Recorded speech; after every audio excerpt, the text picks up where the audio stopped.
नमस्कार, मैं हूं प्रवीण दुबे। तो हाजिर हैं हम खबरों के अंदर की खबर और उसका विश्लेषण लेकर। रोज हम आपको कुछ खबरें दिखाते हैं, उनका विश्लेषण करते हैं, उसका बिटवीन द लाइन बताते हैं। आज ये सब कुछ नहीं करेंगे। क्यों नहीं करेंगे? उसकी वजह है आज एमपी की मोहन यादव सरकार को पूरे 9 महीने हो गए। 9 अंक का महत्व बहुत है। रस भी 9 होते हैं, ग्रह भी 9 होते हैं, उपासना के दिन भी 9 होते हैं और एक जिंदगी के पूरी तरह आकार लेने और सृष्टि में आने का वक्त भी 9 महीने का ही होता है। यानी सरकार के लिहाज से कहें तो गर्भस्थ हुई थी आज ही के दिन 9 महीने पहले एमपी की मोहन यादव सरकार। किसी सरकार को आंकने का ये वक्त बहुत छोटा होता है, क्योंकि इस बीच कुछ महीने लोकसभा चुनाव की अधिसूचना भी लग गई।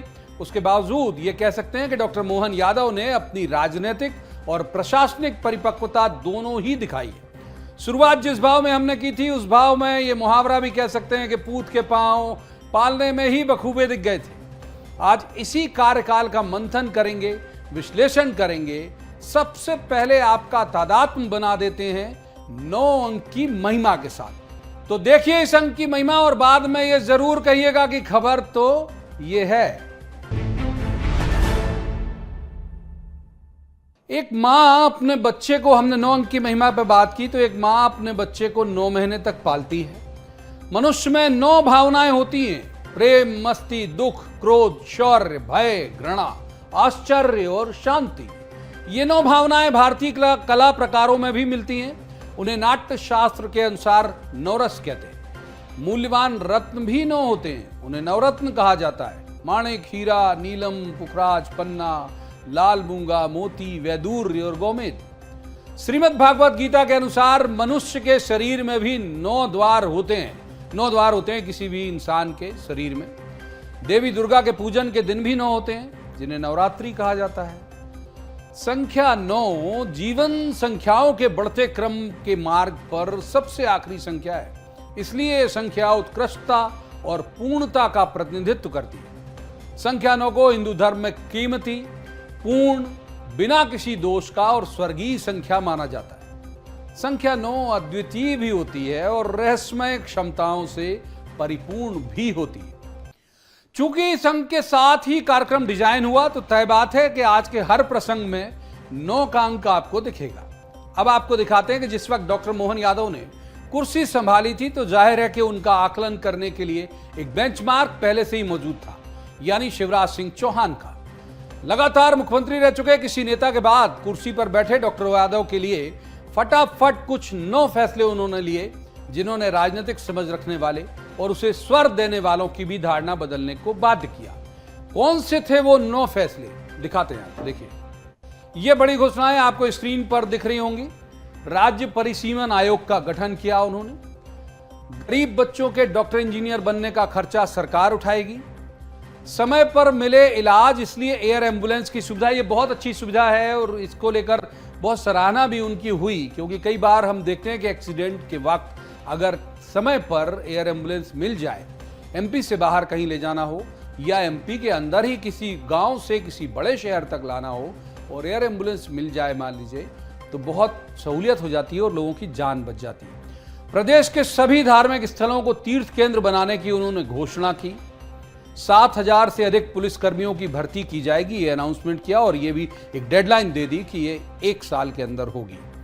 धर्मस्व विभाग का जो संचालनालय था, उसका हेडक्वार्टर उज्जैन किया गया। उसकी भी एक वजह है, क्योंकि उज्जैन में कुंभ होने वाला है, सिंहस्थ जिसे हम कहते हैं 2028 में। तो जाहिर बात है कि एक पवित्र नगरी है, बड़ी धार्मिक नगरी है। अगर विभाग भी वहीं रहेगा तो पूरे प्रदेश से जुड़े हुए जितने भी धार्मिक फैसले हैं वो सहूलियत से लिए जा सकते हैं, क्योंकि आप सभी जानते होंगे कि धार्मिक फैसले केवल सरकार के बूते नहीं लिए जाते। धार्मिक फैसलों में धर्म गुरुओं की राय भी ली जाती है और उज्जैन एक बहुत बड़ा सेंटर है, इस लिहाज से हम कह सकते हैं कि अच्छा डिसीजन। अग्निवीर जवानों को पुलिस एवं सशस्त्र बलों की भर्ती में आरक्षण, ये भी बहुत अच्छा फैसला है, क्योंकि एमपी के अंदर जितने भी पुलिस की भर्तियां होंगी या जो भी सशस्त्र बलों की भर्तियां होंगी, उनमें उनको आरक्षण दिया जाएगा जो अग्निवीर होके रिटायर हुए हैं। तो ये अच्छा फैसला है। कुछ नए मेडिकल कॉलेज अगले सत्र में ही शुरू होंगे। उन्होंने अनाउंसमेंट किया कि भाई 2-3 जगह नए मेडिकल कॉलेज शुरू करेंगे, 50 सीटों के साथ वो पहले शुरू होंगे, उसके बाद क्रमशः उनकी सीटें बढ़ाई जाएंगी, अगले साल संभवतः 100 हो जाएंगी। तो आने वाला जो सत्र है उसमें इनकी शुरुआत हो जाएगी। सिंहस्थ 2028 से पहले इंदौर उज्जैन मेट्रो प्रोजेक्ट का काम पूरा हो जाएगा। सिंहस्थ में बहुत जरूरी है ये जो उन्होंने मेट्रो का अनाउंसमेंट किया है, क्योंकि उस वक्त एक ट्रैफिक और आवागमन के लिए बहुत सारी जो अनुमान लगाया गया है वो करोड़ों में लगाया गया कि इतने करोड़ पब्लिक संभवतः सिंहस्थ में आएगी। तो जाहिर बात है कि उनके आने जाने, सुचारू संचालन, आवागमन के लिए एक ये अच्छा फैसला है। तो ये हमने अभी तक बताया उनके कि बहुत जो उन्होंने दनादन फैसले लिए। अब नजर डालते हैं उनके कुछ सुधारों पर। तो जो बड़े सुधार उन्होंने किए, सबसे पहले उसमें डिजिटल पर ज्यादा फोकस रहा। जमीनों के नामांतरण से लेकर मार्कशीट, डिग्री तक डिजिटल। अगर आपको याद होगा कि बिल्कुल सीएम बनते ही उन्होंने सबसे पहले कहा था पटवारी के लिए कि नामांतरण का जो भी मामला है ये ऑनलाइन होगा, पटवारी के चक्कर नहीं लगाने पड़ेंगे। उसको लेकर बहुत सराहना उनकी हुई थी। जो दूसरा एक सुधार उन्होंने किया वो किया कि छोटे शहरों में रोजगार सृजन करने के आशय से रीजनल इंडस्ट्री कॉन्क्लेव होंगे। हो भी गए, महाकौशल में भी हो गए, ग्वालियर चंबल में भी हो गए। वो लगातार कोशिश ये कर रहे हैं कि उन इलाकों में जाकर वहां पर बड़े निवेश करने जो आने वाले लोग हैं उनके अलावा जो लोकल पैसे वाले लोग हैं, जो सक्षम हैं, वहां पर निवेश कर सकते हैं, उन्हें निवेश कराया जाए। उससे दो फायदे होंगे। एक तो उस इलाके की जो अर्थव्यवस्था है वो भी सुधरेगी और उस इलाके के जो लोग हैं उनके लिए रोजगार के अवसर सृजित होंगे। तो इस लिहाज से अगर हम देखें तो ये सुधार बड़ा है। हमेशा सुर्खियों में रहने वाले बीआरटीएस बस, भोपाल के संदर्भ में मैं कह रहा हूं, और बस रैपिड ट्रांसपोर्ट सिस्टम यानी बीआरटीएस का उन्होंने खात्मा किया। बहुत लंबे वक्त से एमपी में मांग, भोपाल में खासतौर पर ये मांग उठ रही थी। इंदौर अभी खात्मा हुआ नहीं, भोपाल में ये मांग उठ रही थी कि एक्सीडेंट भी होते हैं, सड़कें छोटी हो गई हैं। सबसे पहला उन्होंने डिसीजन किया कि भाई इसे हटाना चाहिए। अच्छा डिसीजन है। धार्मिक स्थानों पर लाउड स्पीकर बजाने और खुले में मांस की बिक्री पर सख्ती। ये पहले दिन सीएम बने थे और सबसे पहला अनाउंसमेंट उन्होंने किया था। ये किसी एक धर्म के लिए एप्लीकेबल नहीं था, मांस वाला हो सकता है, बाकी जितने भी मंदिर, मस्जिद, गुरुद्वारा जहां से भी शोर बहुत तेज निकलता है और उससे लोगों को डिस्टर्बेंस होता है, तो उन्होंने कहा एक सर्टेन टाइम पे ही लाउड स्पीकर जो हैं वो बजाए जाएंगे। नौकरशाही पर नकेल, पांचवा जो उनका सुधार है। पारदर्शी प्रशासन और जीरो टॉलरेंस नीति के माध्यम से सुशासन। तो हमने देखा नौकरशाही पे नकेल वाला मामला, तो सबसे पहले जब एक ऑटो ड्राइवर से कलेक्टर ने पूछ लिया था कि तुम्हारी औकात क्या है, और उसे चुटकी में हटा दिया कलेक्टर को और ये बता दिया कि किसी छोटे आदमी से आप सिर्फ इसलिए औकात नहीं पूछ सकते कि आप कलेक्टर हैं। तो ये नकेल जो है वो डालने का उन्होंने काम किया, यानी जो गलत करते हैं अधिकारी उनको हटाना और सुशासन की तरफ बढ़ाना। प्रशासनिक सुधार के लिए नए परिसीमन आयोग का गठन, ये भी एक अच्छा फैसला है। बहुत सारे जिले और संभाग ऐसे हैं, मुख्यालय, जहां वहां के लोग पहुंच नहीं पाते हैं। ग्रामीण इलाकों से अगर वो आते हैं तो वो वहां तक पहुंच नहीं पाते, उनके बहुत सारे काम उस अवधि में नहीं हो जाते। अमूमन ये अवधारणा विकसित की गई थी कि यदि आप किसी ग्रामीण इलाके से आते हैं तो जिला मुख्यालय में सुबह आइए, दिन भर काम कराइए और शाम को घर लौट जाइए। लेकिन भौगोलिक संरचना इस तरह की है कि वहां तक नहीं पहुंच पाते। तो संभव है कि कुछ जिले या तो कम हो जाएं या बढ़ जाएं, जो भी होगा उसके लिए समय निर्धारित किया गया, आयोग बना दिया गया। मिशन 29 को हासिल करना, ये बड़ा पॉलिटिकल है लेकिन रजिस्टर होने लायक उपलब्धि है उनके खाते की। एमपी में कभी भी बीजेपी 29 सीटों पर जीत हासिल नहीं कर पाई थी। मुख्यमंत्री जब थे शिवराज सिंह चौहान तो खींच के 27, फिर उसके बाद 28 तक उन्होंने पहुंचाया था। ये बिल्कुल नए नए सीएम बने थे, उसके तुरंत बाद चुनाव हुआ और सीधे 29 सीटें पा गए। उन्होंने ये बता दिया कि वो पॉलिटिकली भी इस तरह से सक्षम है कि अपनी पार्टी को उस दर्जे तक ले जा सकते हैं जिस दर्जे तक ले जाने के लिए ये माना जाता था कि वो उतने सीनियर नहीं हैं, लेकिन उन्होंने दिखा दिया कि हाँ वो उस लक्ष्य को हासिल कर सकते हैं। कर्मचारियों के वेतन भत्ते बढ़ाने के साथ उनकी मांगों को तरजीह देना, बहुत सारे अनाउंसमेंट उन्होंने कर्मचारियों के लिए किए, उनके वेतन भत्तों के लिए किए। और सबसे बड़ी बात यह है कि सरकार किसी भी पार्टी की हो, यदि आपके साथ सरकारी कर्मचारी हैं तो आप बहुत इत्मीनान के साथ रह सकते हैं कि आपकी वापसी होगी ही, क्योंकि कर्मचारी सिर्फ अकेला वोटर नहीं होता। अमूमन उसके परिवार में 4 लोग तो मिनिमम होते ही हैं और वो सब अगर मुखिया को कोई सुविधा सरकार देती है तो वो सब सरकार के साथ जाते हैं। तो यानी एक तरह से उनको पॉलिटिकली फायदा भी होता है और सरकार भी ऐसी दिखती है जैसे एक जनप्रिय सरकार है। धार्मिक विषयों पर अग्रणी, ये आपने लगातार देखा होगा कि भाई सबसे पहले राम वन पथगमन की बात हुई, फिर कृष्ण पाथे उन्होंने ही तय किया कि अभी तक ये था कि जो बाकी यूपी के और ख़ास तौर पर मथुरा वृंदावन यहाँ के लोग ये क्लेम करते थे कि कान्हा हमारे हैं। उन्होंने बताया कि नहीं, सांदीपनी में उनकी पढ़ाई हुई, यहीं उन्हें रुक्मणी मिली, यहीं उन्हें सुदर्शन मिला। तो जाहिर बात है कि मध्य प्रदेश के लोगों को क्यों गर्व नहीं करना चाहिए। तो एक कृष्ण पाथे विकसित करने की बात जो है वो चल रही है। गौवंश रक्षा के लिए संकल्पित हैं, कई सारे अनाउंसमेंट उनके इस तरह से हुए जो गौवंश रक्षा के लिए सरकार की संकल्पना को बहुत स्पष्ट तरीके से दिखाते हैं। बतौर मुख्यमंत्री वे किस लाइन पर सरकार को ले जाएंगे ये लोगों ने समझा। जिस तरह से सामान्य लोगों के साथ दुर्व्यवहार करने पर अधिकारियों को बदला गया, उसे संदेश गया कि डॉक्टर यादव की वरीयता में बेहद आम आदमी है, जो दीनहीन है, अकिंचन है, उसकी औकात पूछने की गलती किसी बड़े पद पर बैठा अधिकारी तो कम से कम ना ही करे, तभी उसके लिए बेहतर होगा। ऐसा नहीं कि उनके सामने मुश्किलें नहीं थी या नहीं हैं, ये तब भी थी और अब भी हैं और आगे भी रहेंगी। हिंदी के बहुत सशक्त हस्ताक्षर हैं जयशंकर प्रसाद साहब। वे लिख गए हैं कि वह पथ क्या, पथिक कुशलता क्या, जिस पथ पर बिखरे शूल न हो, और नाविक की धैर्य परीक्षा क्या, जब धाराएं प्रतिकूल न हो। तो आपको बताते हैं कि डॉक्टर यादव के सामने चुनौतियां कितनी हैं। तो डॉक्टर यादव के सामने जो चुनौतियां हैं वो आपको स्क्रीन पर दिख रही होंगी कि भाई घोषणाओं को जमीन पर उतारने के लिए वित्तीय प्रबंधन। मध्य प्रदेश सरकार किस तरह के कर्जे में है, कहां कहां से कर्जे लिए गए, उन घोषणाओं को जमीन पर उतारने के लिए जो फंड का अरेंजमेंट है, ये एक बहुत बड़ा चैलेंज है सरकार के लिए और अभी तक तो लग रहा है कि वो ठीक कर पा रहे हैं। दूसरा है कि पूर्ववर्ती सरकार के निर्णयों को या तो अमल में लाना या संशोधन करना। इस पर जरूर बात होनी चाहिए क्योंकि पूर्ववर्ती सरकार के बहुत सारे निर्णय ऐसे थे, क्योंकि उस समय चुनाव था और चुनाव के वक्त सरकारें अनाउंसमेंट कर जाती हैं क्योंकि उन्हें ये इत्मीनान नहीं होता कि क्या हम वापस आएंगे भी या नहीं। आप घोषणा पत्र देखिएगा, उस क्रम में बहुत सारे ऐसे अनाउंसमेंट हो गए जो फ्रीबीज की शक्ल में सामने आते हैं। अब जाहिर बात है कि चूंकि पार्टी इन्हीं की थी, नेता इन्हीं के थे, अनाउंसमेंट इन्हीं का था, गवर्नमेंट इन्हीं की थी, अब यदि वो बंद करेंगे तो मुश्किल हो जाएगी।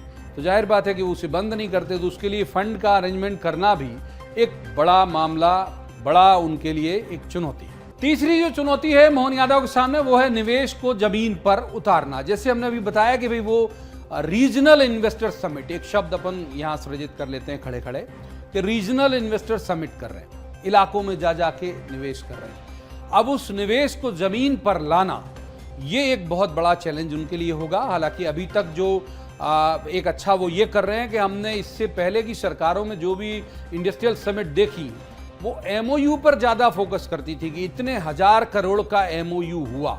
एमओयू होना लोगों को निवेश, रोजगार और निवेश का कोई गारंटी नहीं होता था। लोग यहाँ पर लैंड बैंक लेके और चले जाते थे, काम शुरू करते नहीं थे।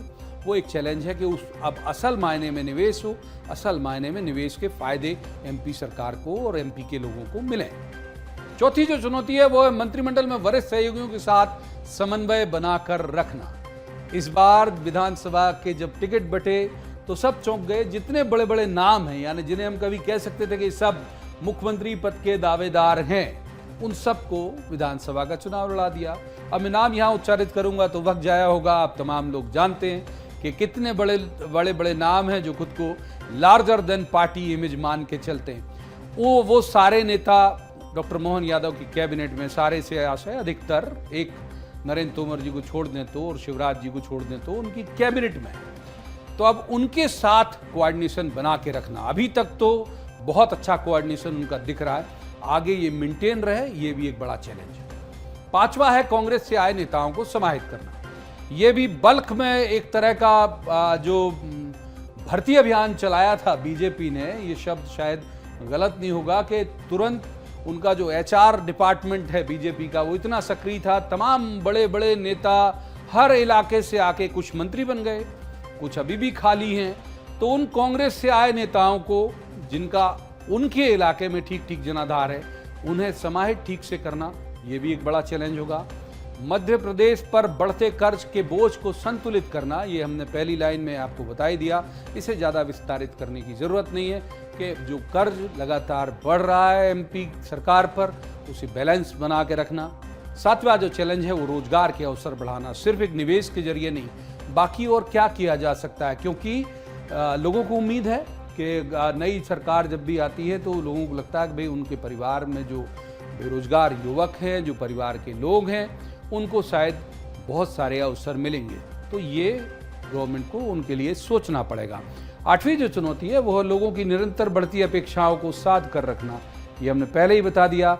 लाडली लक्ष्मी के लिए अनाउंसमेंट किया गया था कि बहुत जल्दी ये राशि बढ़ती जाएगी, तो आम आदमी को जितनी सुविधाएं आप हाथ में देते जाइए उसकी अपेक्षाएं बढ़ती जाएंगी, चाहे वो रोजगार से जुड़ी हों, चाहे मुफ्त में मिल रही चीज़ों से हों। तो उन अपेक्षाओं को साथ के रखना भी सीएम की एक बड़ी चुनौती होगी। नवी और आखिरी चुनौती जो है वो महत्वपूर्ण है, मजबूत टीम बनाना, और ख़ास तौर पर ब्यूरोक्रेसी में। हमेशा ये कहा जाता है कि सरकार जो चलाते हैं वो आईएएस ही चलाते हैं या ब्यूरोक्रेसी चलाती है, आईपीएस भी रख लीजिए, उसमें आईएफएस भी रख लीजिए, तो ब्यूरोक्रेसी ही सरकार चलाती है। तो ऐसी टीम बहुत अनिवार्य है सीएम के पास, वो तमाम कोर टीम जो बड़े बड़े मसले ले, बड़े बड़े मसलों पर फैसले ले, माफ़ कीजिए, और वो फैसले किसी भी सूरत में ना तो सरकार को विवादित करें ना संगठन को विवादित करें। तो ये भी एक बड़ा चैलेंज होगा मुख्यमंत्री डॉक्टर मोहन यादव के सामने। तो इतनी चुनौतियां हैं उनके सामने, जिनमें से कुछ पर वे नियंत्रण पा चुके हैं, कुछ के लिए प्रयास कर रहे हैं। क्रमशः पुरानी चुनौतियां कम होती जाएंगी और नई शक्ल बदल के आगे आती जाएंगी। किसी सरकार के कामकाज को परखने की जिम्मेदारी जनता और विपक्ष दोनों की होती है। जनता बोलती कम है, रिजल्ट देती है सीधे। तो पहला रिजल्ट तो उसने डॉक्टर मोहन यादव के सीएम बनने के फौरन बाद हुए लोकसभा चुनाव में दे दिया, जिसका मैंने अभी जिक्र किया था कि मिशन 29 करा दिया जनता ने। फिर भी जनता की आवाज को स्वर देते हैं पत्रकार। हमने इस सेगमेंट में सबसे ज्यादा पत्रकारों को शामिल किया। विपक्ष और सत्ता पक्ष से सिर्फ एक एक राय ली। वजह यही है कि विपक्ष की नजर में वे पूरी तरह फेल होंगे और सत्ता पक्ष की नजर में उनसे बड़ा हीरो कोई नहीं होगा। ऐसे में इन्हीं दोनों पक्षों के बयान यदि हम दिखाते तो पूर्वाग्रही बना सकते थे वो इस कार्यक्रम को। अधिकतर पत्रकार की राय सामने रखने से इस कार्यक्रम की निरपेक्षता भी साबुत रह सकती थी। तो सुनिए राय पत्रकारों की, विपक्ष की और सत्ता पक्ष की भी। डॉक्टर मोहन यादव जी के 9 महीने सरकार के पूरे हुए हैं।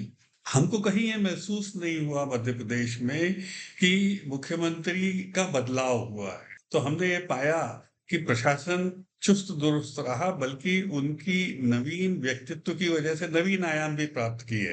तो बहुत बहुत बधाई डॉक्टर मोहन यादव जी को। भारतीय जनता पार्टी की मोहन सरकार को 9 महीने हो गए, लेकिन 9 महीनों में कोई उपलब्धि कहने के लिए कुछ भी नहीं है। कर्जे पर कर्जा लिया जा रहा है। 15,000 करोड़ से ज़्यादा जो है पैसा सरेंडर करना पड़ा है सरकार को, ये हालात हैं। और 10,000 करोड़ का कर्जा ले रही सरकार के पास बताने के लिए इन 9 महीनों में सिवाय ट्रांसफर उद्योग के कुछ नहीं है। मुख्यमंत्री डॉक्टर मोहन यादव का ये जो 9 माह का कार्यकाल है, ये मैं समझता हूँ भावी मध्य प्रदेश के विकास की एक नींव उन्होंने रखी है। इन्वेस्टर्स मीट को क्षेत्रीय स्तर पर बना करके, जैसे जबलपुर में हुई, उज्जैन में हुई, ग्वालियर में हुई, तो इससे कहीं ना कहीं जो 1 या 2 नगरों में औद्योगिक विकास या औद्योगिकरण का अभियान चल रहा था, वो पूरे मध्य प्रदेश में फैलेगा। और मध्य प्रदेश जो कि विविधताओं से भरा हुआ है। मोहन यादव जी ने अपने कार्यकाल में जिस प्रकार से इंडस्ट्रियल समिट की हैं, वो एक ऐसा बेस है। और आपने ये बता दिया कि आप रीवा चले जाइए, आप ग्वालियर चले जाइए, आप जबलपुर चले जाइए, आप उज्जैन चले जाइए, देखिए कि कैसा मध्य प्रदेश है। और किसी भी सीनियर लीडरशिप की कोई भय, जिसको कह सकते हैं ना, एक झेप कह सकते हैं, वो नहीं है। इसलिए मुझे लगता है कि 9 महीने के अंदर मोहन यादव जी ने अपने आप को ये प्रमाणित कर दिया है कि वो एक विजन युक्त मुख्यमंत्री जैसे पद पर बैठे व्यक्ति के कामकाज का आकलन 9 माह जैसी छोटी अवधि में नहीं किया जा सकता है। और वो भी तब जब लोकसभा का चुनाव हो, पार्टी उसमें लगी हो, सरकार की प्राथमिकता में भी चुनाव हो, सरकारी मशीनरी की प्राथमिकता चुनाव हो, पार्टी की प्राथमिकता चुनाव हो, ये समझने का समय होता है किसी भी नए मुख्यमंत्री के लिए।